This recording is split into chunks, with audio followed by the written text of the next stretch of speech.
जय शिव शंभु। प्यारे भक्तों, 16 अगस्त 2025 भाद्रपद शनिवार अष्टमी तिथि या श्री कृष्ण जन्माष्टमी दिन एक हल्दी दीपक से कर लेना यह एक उपाय होगी। हर मनोकामना पूरी मिलेगी, सभी दोषों से मुक्ति, इतना धन आएगा कि संभाले नहीं संभलेगा।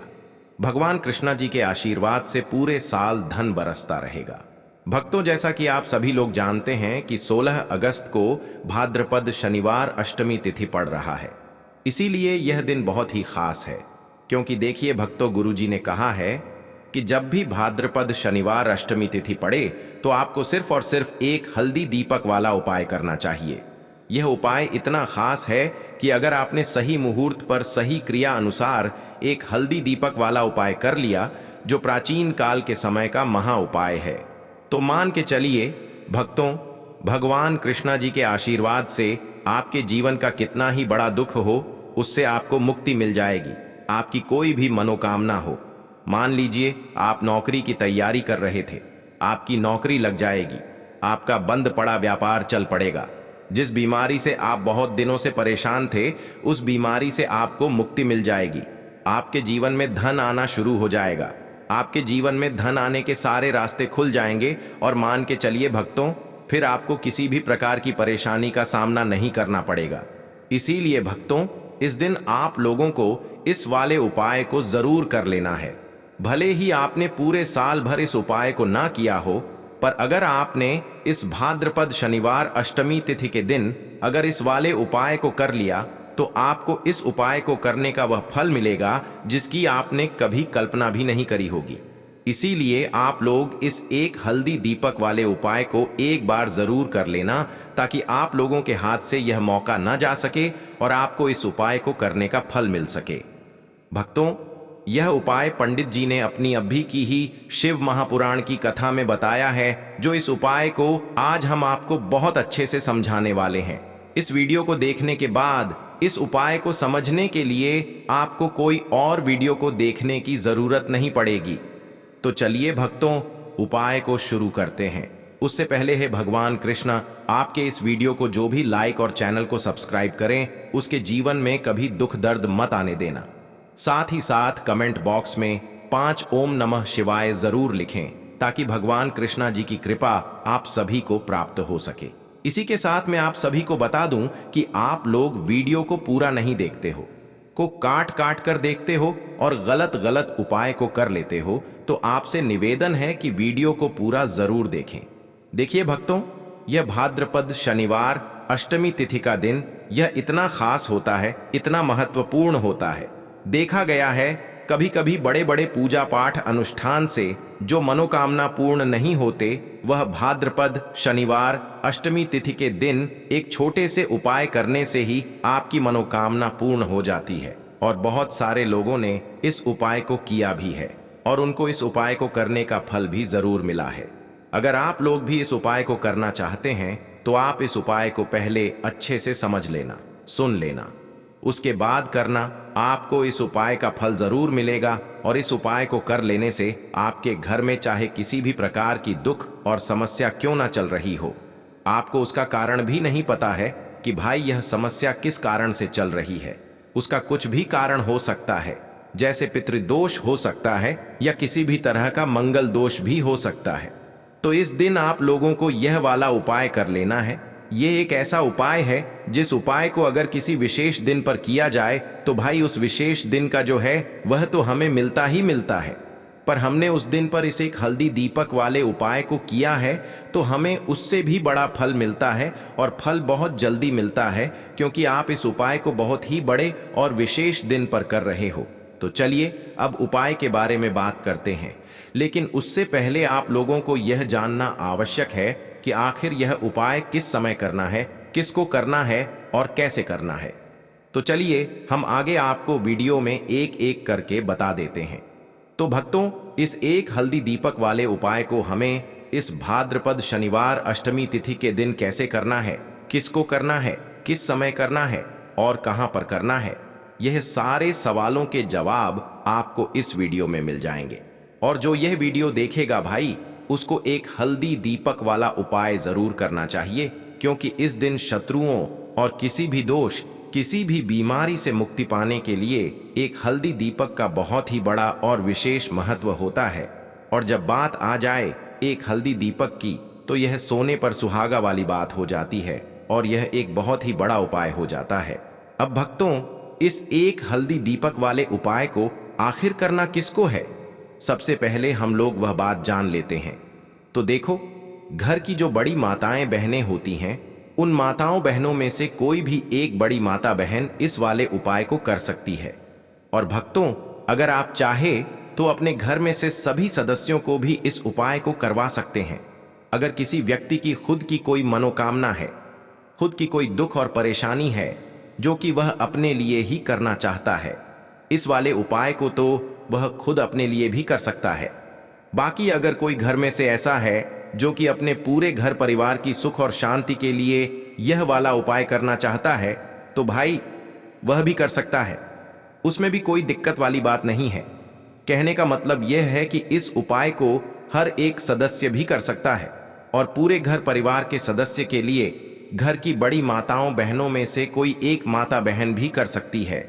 माताएं बहनें अगर घर में उपस्थित ना हो या वह यह वाला उपाय ना कर पा रही हो, तो फिर घर का कोई बड़ा सदस्य भी इस एक हल्दी दीपक वाले उपाय को कर सकता है, चाहे फिर वह पुरुष ही क्यों ना हो। उसमें कोई भी दिक्कत वाली बात नहीं है। अब भक्तों, एक हल्दी दीपक वाले उपाय को हमें करना कहां पर है? देखो, इस उपाय को हमें मंदिर में ही करना है। बहुत सारे लोग प्रश्न करते हैं, हर एक उपाय को करते समय क्या हम इस उपाय को घर पर या मंदिर में कर सकते हैं? देखो, तो इस वाले उपाय को आप मंदिर पर करोगे तो अच्छा रहेगा, घर में नहीं करना है इस वाले उपाय को। उसके बाद में भक्तों, जो अगला प्रश्न निकल कर आता है वह यह आता है इस उपाय को लेकर कि आखिर इस उपाय को हमें किस समय करना है, सुबह के समय करना है कि शाम के समय करना है? तो देखो, इस वाले उपाय को आप लोग सुबह के समय भी कर सकते हो और शाम के समय प्रदोष काल में भी कर सकते हो। अब अगर आप पूछो कि भाई साहब सबसे उत्तम समय कौन सा रहेगा इस एक हल्दी दीपक वाले उपाय को करने का, तो हम आपसे बस यही कहेंगे कि इस उपाय को आप शाम के समय करेंगे तो ज्यादा बेहतर होगा, क्योंकि भाद्रपद गुरुवार अष्टमी तिथि का दिन है और इस दिन प्रदोष काल के बहुत महत्व होता है। बाकी अगर सुबह के समय भी करेंगे तो भी अच्छा होगा, उसमें कोई भी दिक्कत वाली बात नहीं है। तो अब भक्तों, जो अगली सबसे बड़ी और महत्वपूर्ण बात आती है वह यह आती है कि सुबह अगर हम उपाय को करेंगे तो हमें कितने बजे से लेकर कितने बजे तक के बीच में करना है, और शाम के समय प्रदोष काल में करेंगे तो हमें कितने बजे से लेकर कितने बजे के बीच में करना है। तो देखो, सुबह जितनी जल्दी हो सके आप उपाय को करने की कोशिश करना। बाकी अगर किसी कारणवश लेट भी हो जाओ, थोड़ी देर भी हो जाए तो देखो, सुबह जितनी जल्दी हो सके आप उपाय को करने की कोशिश करना। बाकी अगर किसी कारणवश लेट भी हो जाओ, थोड़ी देर भी हो जाए, तो 10 या 11 बजे तक भी आप उपाय कर लेना, पर 16 बजे से ज्यादा देरी ना हो, ठीक है? इस बात का ध्यान रखना। उसके बाद में भक्तों, अगर शाम के समय प्रदोष काल की बात करें, प्रदोष काल का जो समय होता है वह शाम के 6 बजे से शुरू हो जाता है। मतलब शाम के 6 बजे से लेकर 7 बजे के बीच का जो समय होता है, यह समय प्रदोष काल का समय होता है। इस उपाय को 7 बजे या 8 बजे के बीच में भी कर सकते हो। मतलब शाम के 6 बजे से रात 8 बजे के बीच में आप कभी भी इस वाले उपाय को कर सकते हो, उसमें कोई भी दिक्कत वाली बात नहीं है। परंतु 16 अगस्त भाद्रपद गुरुवार अष्टमी तिथि के दिन कोशिश करना कि समय के अंतर्गत ही कर लो। किसी कारणवश ना कर पाओ तो थोड़ा देरी से भी कर सकते हो। तो चलिए अब हम अपने सबसे पहले उपाय की बात कर लेते हैं। तो दीपक वाला उपाय करने के लिए आपको सबसे पहले जरूरत पड़ेगी एक दीपक। अब यह एक दीपक गुरुवार की रात अपने घर में इस जगह पर जला देना, बड़े से बड़ा शत्रु भी घुटने टेक देगा। भक्तों, जैसा कि आप सभी जानते हैं, मार्गशीर्ष महीने की गुरुवार के दिन बहुत ही शुभ संयोग बन रहे हैं और इस दिन अगर आप 11 लौंग और 1 कपूर अपने घर में जलाते हैं तो शत्रुओं से हमेशा के लिए आपको छुटकारा मिल जाएगा। अब देखिए, किसी भी व्यक्ति के जीवन में जब शत्रु से परेशान करते हैं तो वह व्यक्ति अपने जीवन में दुखों से बहुत परेशान हो जाता है। शत्रु हमेशा कुछ ना कुछ ऐसा करवाते हैं जिसके बाद नजर दोष लगती है और अच्छा खासा काम भी बिगड़ने लगता है, व्यापार में मदद आने लगता है, लोगों की तबीयत खराब होने लगती है। जरूरी नहीं है कि सामने वाला व्यक्ति जैसा दिखता है वैसा हो। देखिए, बहुत सारे लोग हैं जो बहुत अच्छे होते हैं, है ना? लेकिन कुछ लोग ऐसे होते हैं जो कब आपके शत्रु बन जाते हैं आपको खुद भी पता नहीं चलता है। एक तो वह शत्रु होते हैं जो सामने से सीधे सीधे हम पर वार करते हैं, है ना? एक शत्रु ऐसे भी होते हैं जो कि पीठ पीछे कुछ होते हैं और सामने से कुछ होते हैं, है ना? नाना, तो ऐसे शत्रु होते हैं गुप्त शत्रु, और ऐसे शत्रुओं से हमेशा आपको बचकर रहने की जरूरत होती है। आप अपने शत्रुओं को शांत भी कर सकते हैं और इस उपाय को करने से आपको शत्रुओं से छुटकारा भी मिल जाएगा। लौंग जो होती है यह शिविर शक्ति का स्वरूप होती है, और आप सभी जानते हैं कि महादेव जिसके साथ हो न साक्षात काल भी आकर उसका कुछ बिगाड़ नहीं पाता है। अच्छा, गुरुवार का जो दिन होता है यह इतना उत्तम होता है कि आप इस दिन अपने पितरों को प्रसन्न कर सकते हैं, धन प्राप्ति के लिए उपाय कर सकते हैं और शत्रुओं से भी छुटकारा पा लेते हैं। जब 11 लौंग का उपाय और 1 कपूर का उपाय अपने घर पर करते हैं तो बात कर लेते हैं। सबसे पहले उपाय की जो कि पितरों को प्रसन्न करने के लिए है। देखिए, पितृ जब किसी से नाराज हो जाते हैं ना तो उस व्यक्ति के जीवन में बीमारियां, दुख, धन की समस्याएं लगातार बढ़ती हैं, तो कोशिश करें कि हमेशा अमावस के दिन आप अपने पितरों को प्रसन्न करने के लिए उपाय करें। अच्छा, पितृदोष अगर घर में जरा सा भी होता है ना, तो सबसे ज्यादा कष्ट जो आता है वह बच्चों के जीवन पर आता है। बच्चों का मन पढ़ाई में नहीं लगता है, उन्हें आसानी से जीवन में सफलता नहीं मिलती है। बहुत सारे लोगों के यहाँ संतान को लेकर बहुत समस्याएं होती हैं कि संतान नहीं हो रही है ना? तो पितरों को प्रसन्न करने के लिए आपको इस दिन क्या करना है कि सूर्य भगवान को अर्घ देना है। तो थोड़ा सा तांबे का लोटा अगर हो तो तांबे के लोटे में जल भर लें, वरना किसी भी लोटे में आप जल लें। उसके अंदर आपको क्या करना है, थोड़े से अक्षत के दाने डालने हैं, थोड़े से चावल के दाने, थोड़ी सी किसरी डाल लें। अगर लाल फूल है तो लाल फूल डाल लें और सूर्य भगवान को अर्घ दें। अगर भी आप जल चढ़ा देते हैं, अर्घ दे देते हैं, तब भी आपके घर से पितृदोष दूर होता है। तो जब भी आप गुरुवार के दिन सूर्य भगवान को अर्घ देते हैं, इससे आपके पितृ प्रसन्न होते हैं। साथ ही साथ अगर आप कर सकते हैं तो पीपल का जो पेड़ होता है इसमें भी हमारे पितरों का वास माना जाता है। तो आपको क्या करना है कि एक लोटे में या किसी भी बर्तन में आपको जल लेना है, उसमें थोड़े से आपको काले तिल के दाने डालने हैं, काला तिल डालना है। साथ ही साथ आपको क्या करना है, थोड़े से मिश्री के दाने डालने हैं, गुड़ भी आप यहां पर डाल सकते हैं। अब यह मीठा जल आपको पीपल के पेड़ में चढ़ाना है। आपके घर के आसपास जहां भी पीपल का पेड़ हो, आप गुरुवार के दिन सुबह के समय में पीपल की जड़ में यह मीठा जल चढ़ाएं और अपने पितरों से क्षमा याचना करें। साथ ही साथ दीपक अगर आप लगा सकते हैं तो पीपल के पेड़ के नीचे आपको दीपक जरूर से गुरुवार के दिन शाम के समय में लगाना चाहिए। पितृ आपके हमेशा प्रसन्न रहेंगे और कभी भी पितृदोष की वजह से घर में कोई दुख और कष्ट नहीं आएगा। तो बहुत ही उत्तम सा यह उपाय है जो कि पितरों को प्रसन्न करने के लिए है, और जीवन के दुख कष्ट जो हैं वह बहुत जल्दी दूर होते हैं जब आप हमेशा अपने पितरों को प्रसन्न रखते हैं। तो चलिए अब बात कर लेते हैं 11 लौंग और 1 कपूर घर में किस जगह पर जलाना है और इस उपाय को करने से कैसे आप अपने शत्रुओं से छुटकारा पा सकते हैं। शत्रु कभी आपको परेशान नहीं करेंगे। शत्रु चाहे कैसे भी हो, सामने से कोई व्यक्ति शत्रु है या गुप्त शत्रु है, हर प्रकार के शत्रु जो है यह शांत हो जाएंगे और चाहकर भी आपका कुछ बिगाड़ नहीं पाएंगे। तो देखिए, उपाय को करने के लिए आपको 11 साबुत लौंग लेनी है। एक भी लौंग खंडित ना हो, टूटी हुई ना हो। एक छोटा सा कपूर का टुकड़ा लेना है, जिसे कि कपूर की टिकिया भी बोलते हैं। एक कोई भी यहां पर मिट्टी का दीपक ले लें या पीतल का बर्तन ले लें। उसके अंदर 11 लौंग रखेंगे, 1 कपूर रखेंगे, थोड़ा सा देसी घी इसके ऊपर से आप डाल देंगे। अब यह आपको गुरुवार के दिन रात के समय में, ठीक है ना, जब सूर्य अस्त हो जाता है, उसके बाद किसी भी समय आपको अपने घर में जलाना है और इसका धुआं पूरे घर में अच्छे से दिखाना है।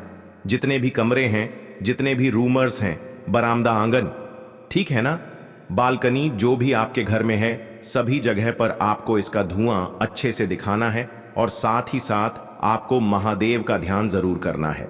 देखिए, जब भी आप अपने घर में यह लौंग और कपूर गुरुवार के दिन जलाते हैं, सबसे पहले तो शत्रुओं से छुटकारा मिल जाता है।